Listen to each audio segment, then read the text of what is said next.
पुढील बातमीकडे। उल्हासनगर महापालिकेच्या नगरसेवकांचा गुवाहाटी दौरा सध्या चर्चेत आलाय।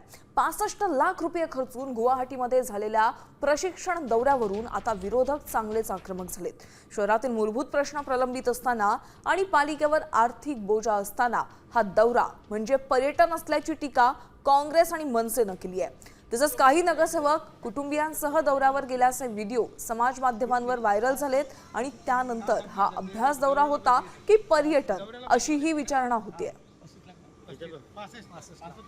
प्रसार माध्यमातून माहिती येते की 65 लाख रुपये खर्च झाले।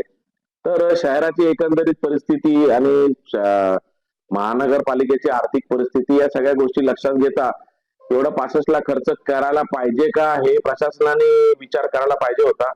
आणि प्रत्येकाने आपापलं कोणत्या गोष्टीला प्राधान्य द्यायचं हा त्याचा प्रश्न आहे। त्यामुळे याचं 65 लाख जर खर्च झाला असेल तर कशामध्ये एवढा झाला याची माहिती आम्ही विरोधी पक्ष म्हणून नक्की घेऊ।